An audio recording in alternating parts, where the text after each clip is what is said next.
नमस्कार, दीप्स किचन मराठीमध्ये मी दीपाली आपलं मनापासून स्वागत करते। चला तर मग आजच्या आपल्या रेसिपीला सुरुवात करूयात। आज मी तुम्हाला पांढऱ्या वाटाण्याची रस्सा भाजी कशी करायची ते दाखवणार आहे। तर त्यासाठी मी 150 ग्रॅम पांढरा वाटाणा म्हणजे 1 वाटी पांढरा वाटाणा 8 ते 9 तास पाण्यामध्ये भिजत ठेवला होता।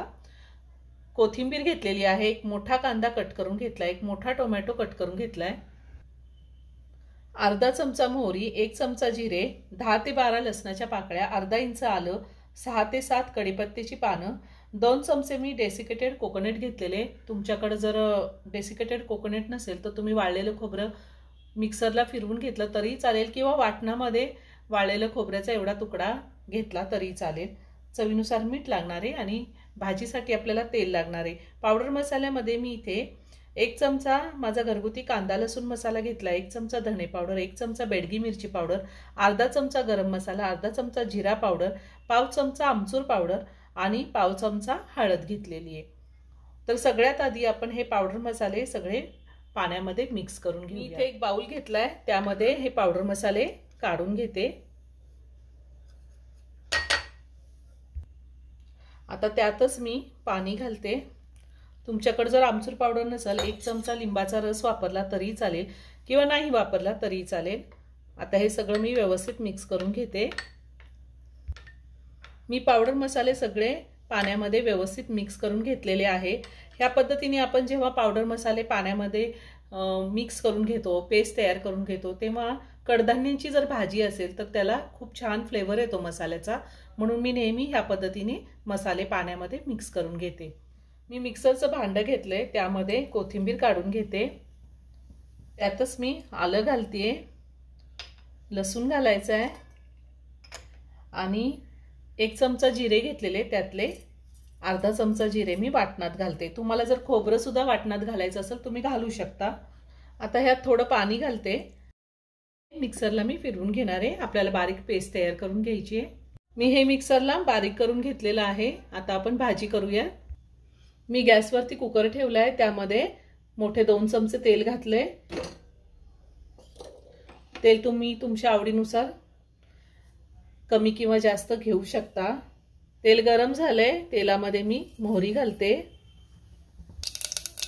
मोहरी तडतडली, त्यात आपण जिरे घालूया, त्यातच बारीक चिरलेला कांदा घालायचा आहे, कढीपत्ता घालूया आणि कांदा आपल्याला 2 ते 3 मिनिटं चांगला परतून घ्यायचा आहे। कांदा मी साधारण 2 ते 3 मिनिटं चांगला परतून घेतलेला आहे। आता आपण जे वाटण तयार करून घेतले ते आपल्याला घालायचे। आता आपण 2 मिनिटं हे वाटण सुद्धा चांगलं परतून घेऊया। 2 मिनिटं मी वाटण चांगलं परतून घेतलेलं आहे। आता आपल्याला ह्यामध्ये टोमॅटो घालायचा आहे। तुम्ही टोमॅटोची पेस्ट तयार करून घेतली तरीही चालेल। मी हा टोमॅटो चॉपरमधून बारीक करून घेतलेला आहे। टोमॅटो मी 2 मिनिटं चांगला परतून घेतलेला आहे। आता आपल्याला ह्यामध्ये डेसिकेटेड कोकोनट घालायचे आणि आपण ही पावडर मसाल्याची पेस्ट तयार करून घेतली होती ती घालायची आणि पुन्हा छान मिक्स करून घ्यायचंय। पावडर मसाल्याची पेस्ट घातल्यावर मी पुन्हा 1 ते 2 मिनिटं चांगलं परतून घेतलेलं आहे। आता आपल्याला ह्यामध्ये भिजवलेले वाटाणे घालायचे आणि मी हे सगळं पुन्हा व्यवस्थित मिक्स करून घेते। त्याआधी सुद्धा मी खूप साऱ्या व्हेज नॉनव्हेज रेसिपी अपलोड केलेल्या आहेत, त्याची लिंक मी डिस्क्रिप्शन बॉक्समध्ये दिली आहे, तुम्ही पाहू शकता।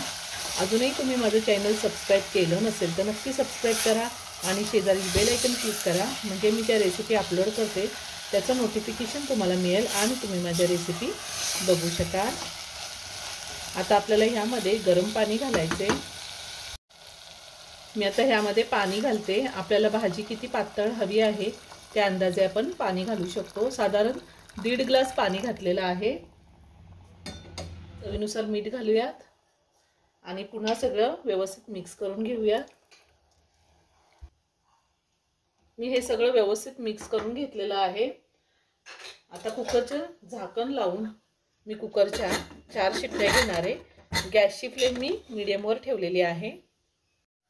कुकरच्या 4 शिट्ट्या झाल्यात, कुकरचं प्रेशरही पूर्ण निघून गेले। आता मी झाकण काढते। आपली वाटाण्याची रस्सा भाजी तयार करून झालेली आहे। मी वरतून कोथिंबीर घालते। खूप छान झाली भाजी आणि वाटाणा सुद्धा खूप छान शिजलेला आहे। आपण 8 ते 9 तास वाटाणा भिजून घेतला की खूप छान शिजतो। आता भाजी मी एका बाउलमध्ये काढून घेते। तयार झाली पांढऱ्या वाटाण्याची रस्सा भाजी। खूप छान झालेली आहे। तुम्ही ह्या पद्धतीने एकदा भाजी करून बघा। आपण ही भाजी चपाती, भाकरी, पुरी, भात कशासोबतही खाऊ शकतो। खूप छान लागते। नक्की करून बघा। व्हिडिओ जर आवडला तर व्हिडिओला लाईक आणि शेअर करायला विसरू नका। रेसिपी आवडली असेल तर कमेंट करून नक्की कळवा। पुन्हा भेटूया अशाच एका छानशा साध्या आणि सोप्या रेसिपी बरोबर। धन्यवाद।